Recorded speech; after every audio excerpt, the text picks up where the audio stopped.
All right, for more on this, we are now being joined live by Dr. S.P. Vaid from Jammu. He is a former DGP, Jammu and Kashmir. Dr. Vaid, thank you so much for joining me here on the broadcast. Difficult times, dastardly attack which has taken place, worst India has seen in recent times. As of now, we know that the Home Minister will be heading towards Anantnag. There are also reports suggesting he may be taking an aerial survey of the Baisaran region, the meadow where that attack took place. If you can give us a better understanding of where things stand as of now, and if there's any change in that death count. We confirmed 27 last. I'm told the toll has risen, and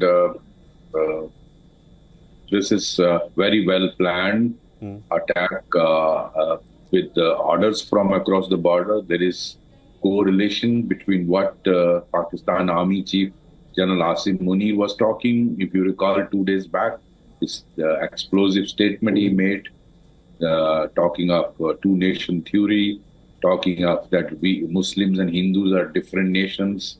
We are different in culture, in language, in our customs, in our food habits. Kashmir is our jugular vein. So if you recall that statement and this major incident happening after 2 or 3 days of that statement has some linkages.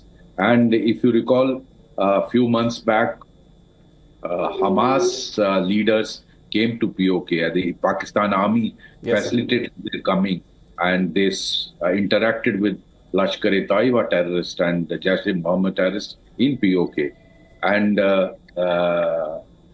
this is, I would say, Pulwama 2 moment of India, and something on a smaller scale of 7th October attack, Hamas attack on Israel. If you recall that moment, those victims were enjoying the music festival in Israel. Here, tourists had come to enjoy the meadows of Kashmir. There is a correlation between what is happening. It's not just, in fact, earlier also I was mentioning, there are some Pakistan Army regulars operating in, they have managed to infiltrate.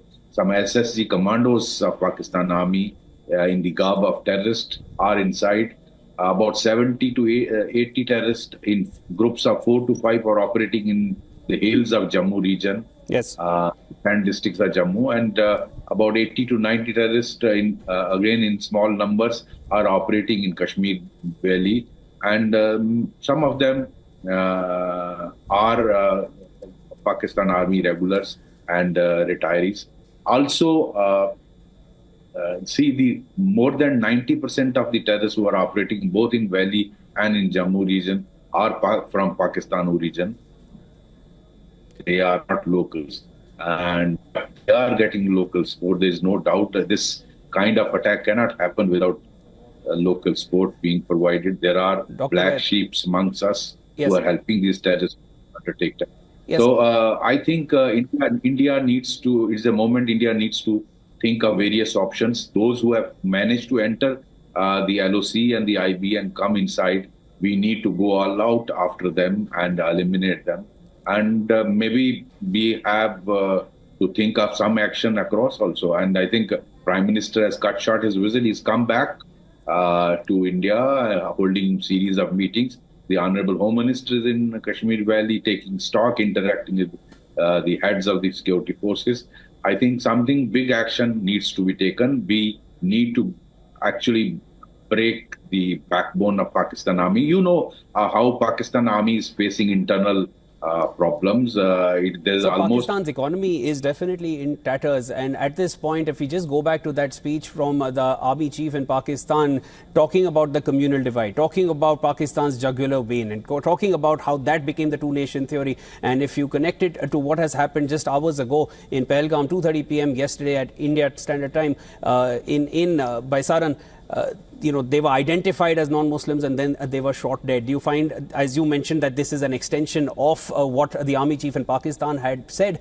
But at this point, Baisaran is a tourist spot. It was clear that they were going to attack tourists. It was going to send a message. India's response here is going to be watched. The entire global community has come together to condemn this attack.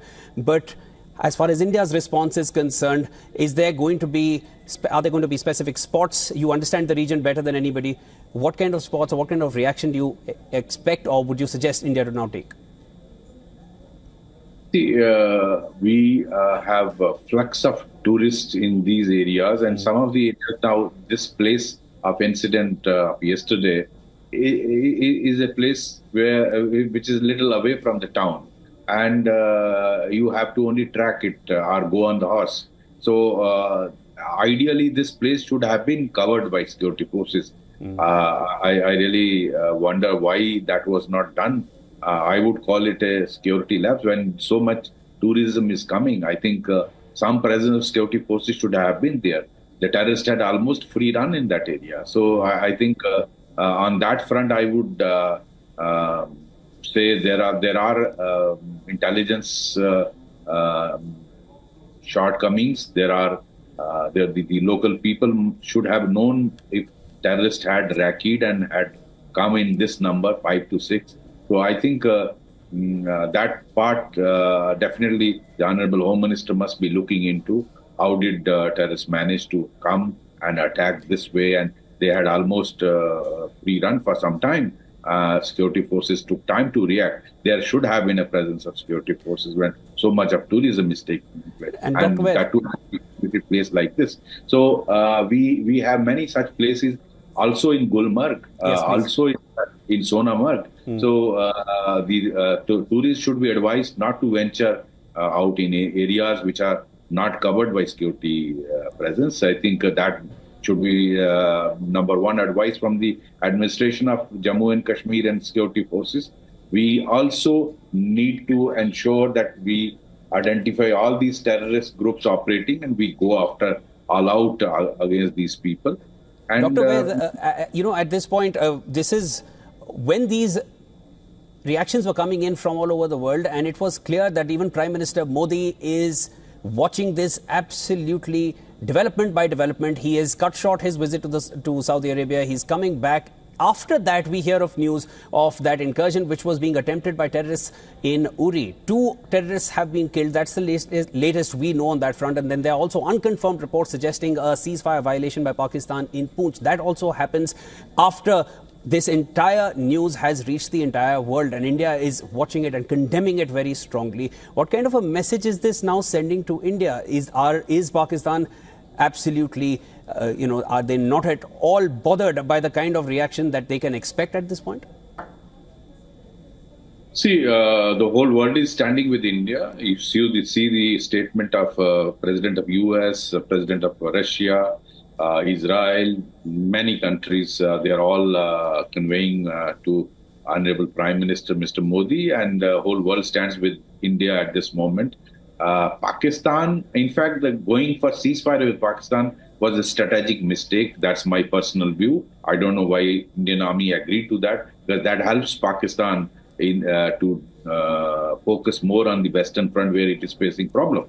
So I expect escalation, because the kind of thinking which Pakistan Army Chief Asim Munir, he is actually trying to raise this bogey of Kashmir, realizing that it has almost slipped out of their hand, wanting to get international attention and also the attention of his people, because they are almost revolting this Pakistan army in different parts of the Pakistan country. So Pakistan would be expecting a response from India. I have no doubt about it. But under Asim Munir, this is going to be escalation, and violation in Poonch and infiltration within Uri area is part of that. Dr. S.P. Vaid, thank you so much for joining me here on the broadcast. That was Dr. Vaid, former DGP, Jammu and Kashmir. You are expecting an escalation going forward, and the death count is also expected to rise further. 27 was the last confirmed count we have, but reports are suggesting a higher death count than that. We will be tracking this closely as we continue to do that right here on WION World is One.